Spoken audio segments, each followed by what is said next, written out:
ओम शांति। आज 30 जनवरी 2026 के बाबा के अनमोल मधुर महावाक्य सुनेंगे। आज की मुरली में बाबा हम बच्चों को कहते हैं, बच्चे निश्चय बुद्धि विजयंती संशय बुद्धि विनश्यंती। तो बाबा जो हम बच्चों को ज्ञान देते हैं, ये ज्ञान अमृत सदा पीते रहना है और अपनी बुद्धि रूपी झोली को भी ज्ञान रत्नों से भरना है। इसमें कोई भी प्रकार का संशय नहीं आना चाहिए, नहीं तो विनश्यंती हो जाते हैं। दूसरा, आज बाबा कहते हैं, योग अग्नि से आत्म रूपी सीता को पावन बनाना है। किसी भी बात के विस्तार में जास्ती न जाकर के देही अभिमानी बनने की मेहनत करनी है। शांति धाम और सुख धाम को सदा याद रखना है। तीसरी एक महत्वपूर्ण बात जो आज बाबा ने मुरली में सुनाई, वह है कि बच्चे, यहां जो तुम श्रीमत पर चलते हो, ये श्रीमत पर चलने के संस्कार कायम हो जाते हैं जो सतयुग त्रेता में भी साथ रहते हैं। अर्थात यहाँ अमृत वेले उठने की जो श्रीमत हम पालन करते हैं, जल्दी सोने की श्रीमत को पालन करते हैं, तो वहां संस्कार ऐसे बन जाते हैं जो सतयुग में नेचुरल सुबह सुबह उठना होता है, रात को जल्दी सोना होता है। तो बाबा कहे ये संस्कार तुम्हारे कायम बन जाते हैं।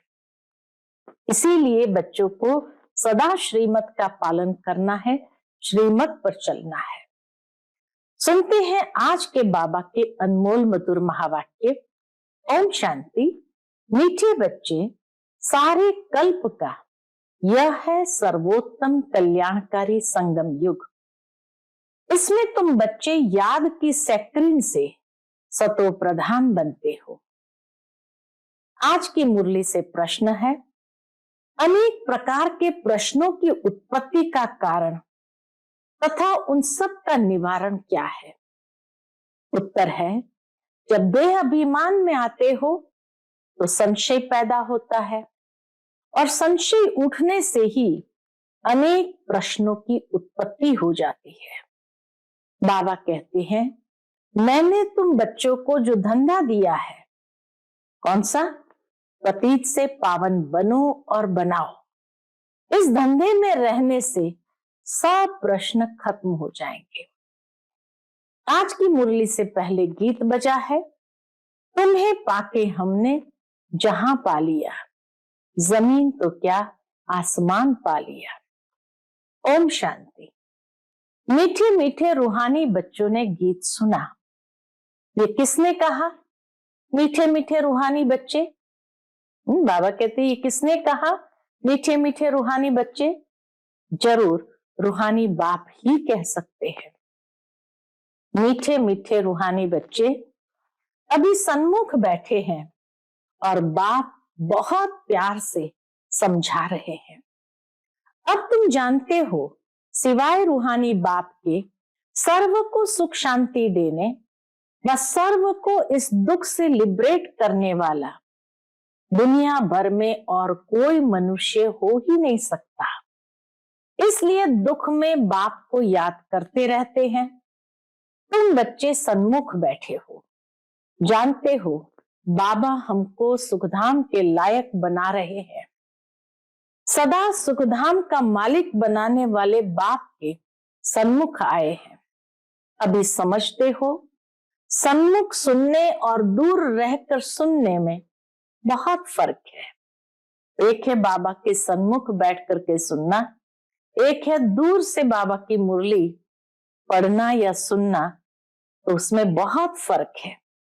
मधुबन में सन्मुख आते हो, मधुबन मशहूर है। मधुबन में उन्होंने श्री कृष्ण का चित्र दिखाया है। वो उस मधुबन की बात करते हैं जहां वृंदावन है।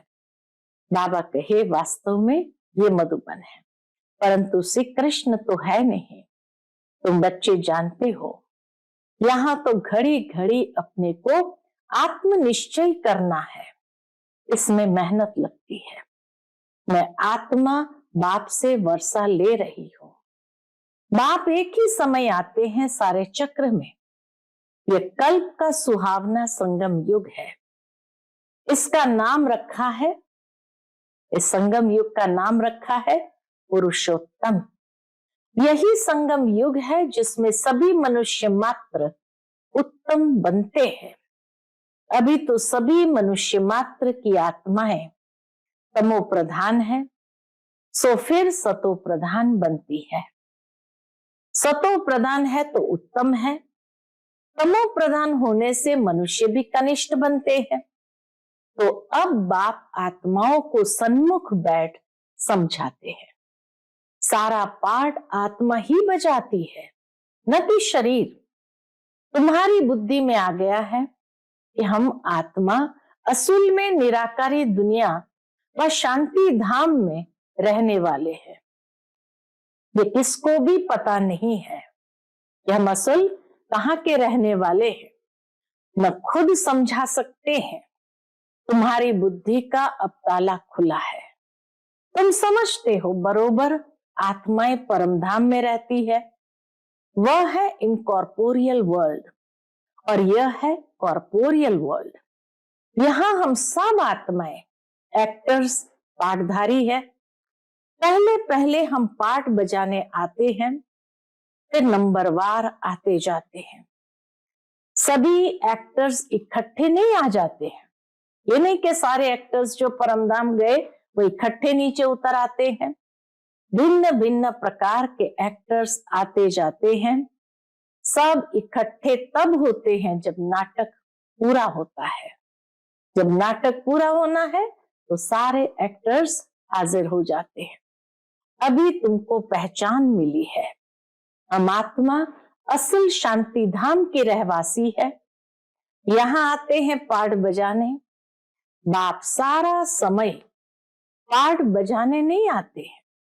परमात्मा बाप सारा समय कोई पाठ बजाने नहीं आते हैं। हम ही पाठ बजाते बजाते सतो प्रधान से तमो प्रधान बन जाते हैं।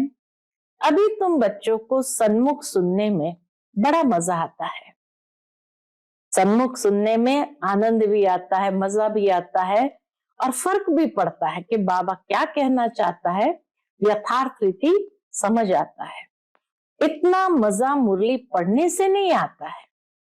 यहाँ सन्मुख होना, तुम बच्चे समझते हो कि भारत गॉड गॉडेस का स्थान था, अभी नहीं है। चित्र देखते हो, था जरूर। हम वहां के रहवासी थे। पहले पहले हम देवता थे। अपने पाठ को तो याद करेंगे कि भूल जाएंगे। बाबा कहते हैं हम ही पहले पहले देवता थे, तो उस पाठ को याद करेंगे कि भूल जाएंगे। बाप कहते हैं तुमने यहाँ ये पाठ बजाया, ये ड्रामा है। नई दुनिया सो फिर जरूर पुरानी दुनिया होती है। पहले पहले ऊपर से जो आत्माएं आती है वो गोल्डन एज में आती है। ये सब बातें अभी तुम्हारी बुद्धि में है। तुम विश्व के मालिक महाराजा महारानी थे। तुम्हारी राजधानी थी। अभी तो राजधानी है नहीं। अभी तुम सीख रहे हो हम राजाएं कैसे चलाएंगे। वहां वजीर होते नहीं, राय देने वाले की दरकार नहीं। सतयुग में राय देने की किसी को दरकार ही नहीं। वह तो श्रीमत द्वारा श्रेष्ठ ते श्रेष्ठ बन जाते हैं। यहाँ श्रीमत पर कदम से कदम रखते हुए श्रेष्ठ बन जाते हैं। फिर इनको दूसरे कोई से राय लेने की दरकार नहीं है। अगर कोई से राय ले तो समझा जाएगा इनकी बुद्धि कमजोर है। अगर किसी से राय ले तो समझा जाएगा इनकी बुद्धि कमजोर है। अभी जो श्रीमत मिलती है वह सतयुग में भी कायम रहती है। इतना श्रेष्ठ बन गए श्रीमत से, जो बाबा कहते वहां न किसी से राय लेने की जरूरत है और वहां ये संस्कार ऐसे बन जाते हैं जो सतयुग में कायम हो जाते हैं। अभी तुम समझते हो पहले पहले बरोबर इन देवी देवताओं का आधा कल्प राज्य था। अब तुम्हारी आत्मा रिफ्रेश हो रही है। यह नॉलेज परमात्मा के सिवाय कोई भी दे न सके। अभी तुम बच्चों को देही अभिमानी बनना है। मुख्य बात है, अभी हम बच्चों को देही अभिमानी बनना है। शांति धाम से आकर यहाँ तुम टॉकी बने हो। टॉकी होने बिगर कर्म हो न सके। यह बड़ी समझने की बातें हैं। जैसे बाप में सारा ज्ञान है, वैसे तुम्हारी आत्मा में भी ज्ञान है। आत्मा कहती है हम एक शरीर छोड़ संस्कार अनुसार दूसरा शरीर लेते हैं। पुनर्जन्म भी जरूर होता है। आत्मा को जो भी पार्ट मिला हुआ है वो बचाती रहती है। आत्मा को जो भी पार्ट मिला वो बचाती रहती है।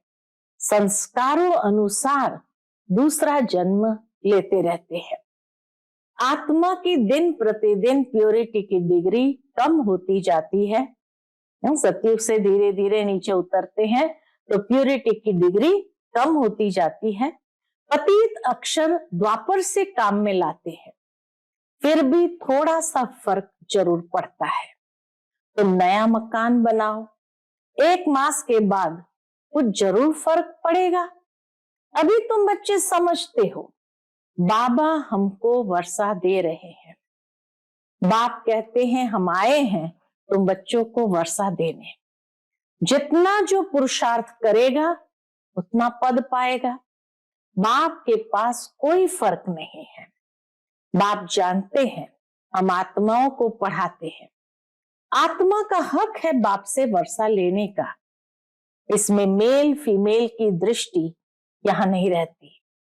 तुम सब बच्चे हो, बाप से वर्षा ले रहे हो। सभी आत्माएं ब्रदर्स हैं जिनको बाप पढ़ाते हैं, वर्षा देते हैं। बाप ही रूहानी बच्चों से बात करते हैं। हे लाडले मीठे सिकिलदे बच्चों, तुम बहुत समय पाठ बजाते बजाते अब फिर आकर के मिले हो अपना वर्षा लेने। यह भी ड्रामा में नोंद है। शुरू से लेकर पार्ट नूंदा हुआ है। तुम एक्टर्स पार्ट बजाते एक्ट करते रहते हो। आत्मा अविनाशी है, इसमें अविनाशी पार्ट नूंदा हुआ है। शरीर तो बदलता रहता है, ताकि आत्मा सिर्फ पवित्र से अपवित्र बनती है, पतित बनती है। सतयुग में है पावन, इसको कहा जाता है पतित दुनिया। जब देवताओं का राज्य था तो वाइसलेस वर्ल्ड थी, अभी नहीं है। ये खेल है ना। नई दुनिया सो पुरानी दुनिया, पुरानी दुनिया सो फिर नई दुनिया। अभी सुख धाम स्थापन होता है, बाकी सब आत्माएं मुक्ति धाम में रहेगी। अभी ये बेहद का नाटक आकर पूरा हुआ है। सब आत्माएं मच्छरों मिसल जाएगी।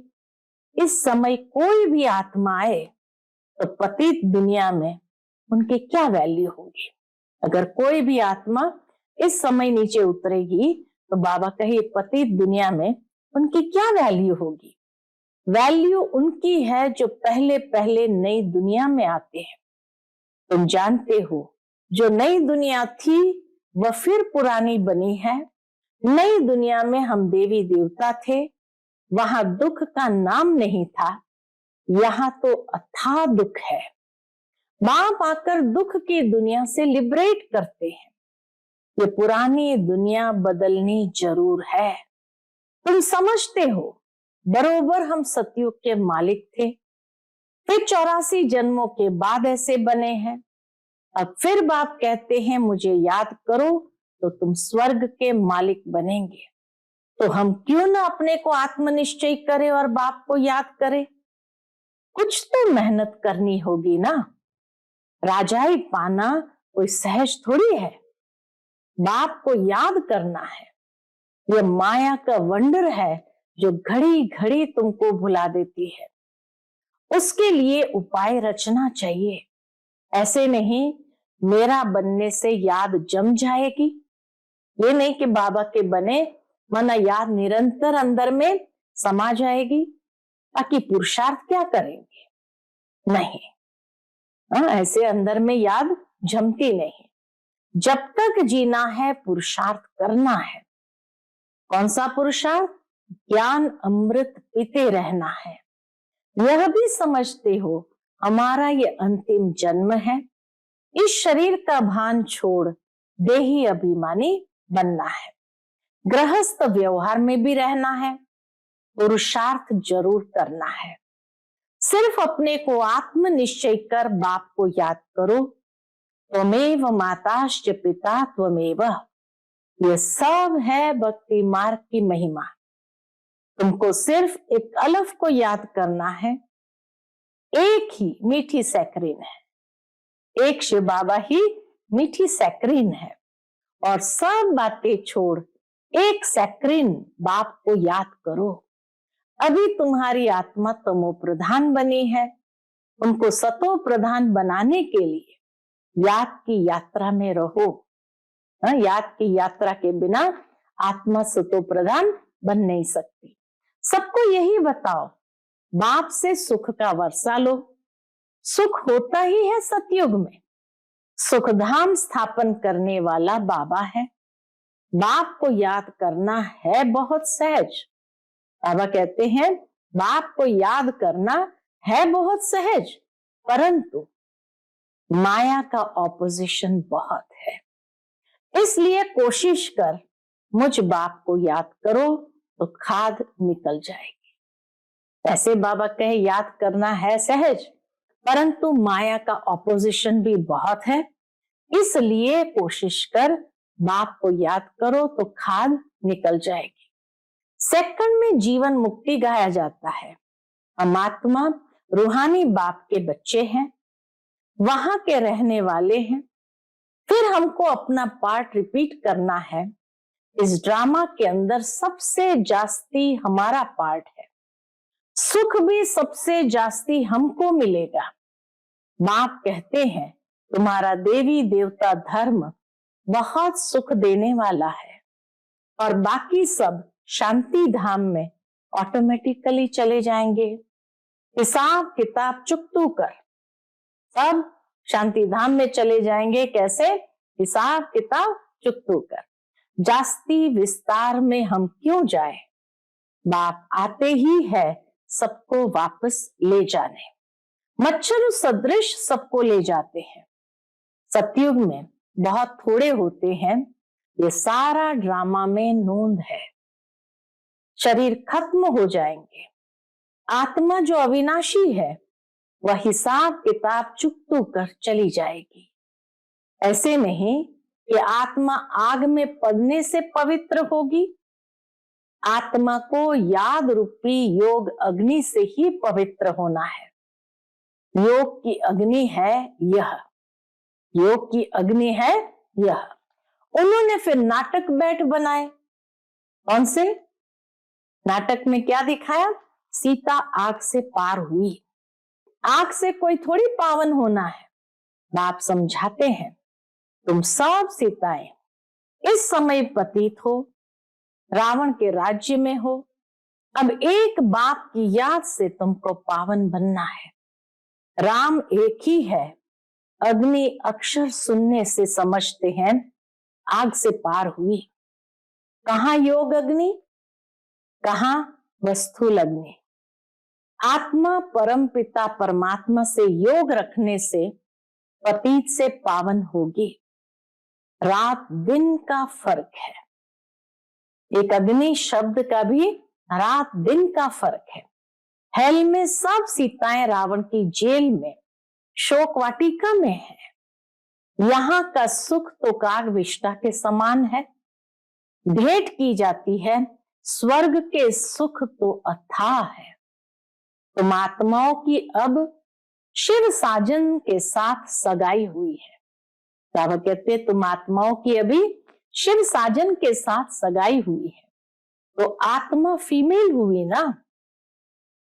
शिव बाबा कहते हैं सिर्फ मुझे याद करो तो तुम पावन बन जाएंगे। शांति धाम जाए फिर सुख धाम में आ जाएंगे। तो बच्चों को ज्ञान रत्न से झोली भरनी चाहिए। कोई भी प्रकार का संशय नहीं ले आना चाहिए। बेअभिमान में आने से फिर अनेक प्रकार के प्रश्न उठते हैं। फिर बाप जो धंधा देते हैं वह करते नहीं है। मूल बात है हमको पतित से पावन बनना है। दूसरी बातें छोड़ देनी चाहिए। राजधानी की जैसे रस्म रिवाज होगी वह चलेगी। जैसे महल बनाए होंगे वैसे बनाएंगे। मूल बात है पवित्र बनने की। बुलाते भी है, हे पतित पावन आओ।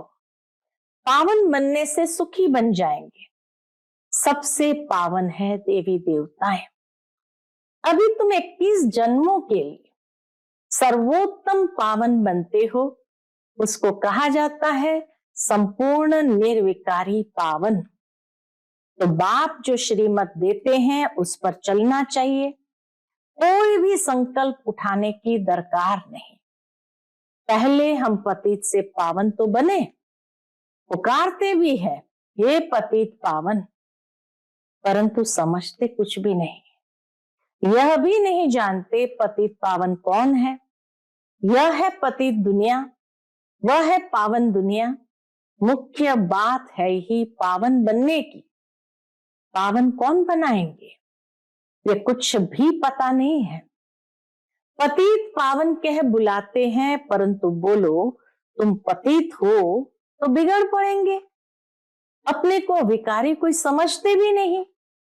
कहते हैं गृहस्थी में तो सब थे। कहते हैं गृहस्थी में तो सब थे। राधे कृष्ण लक्ष्मी नारायण को भी तो बच्चे थे ना।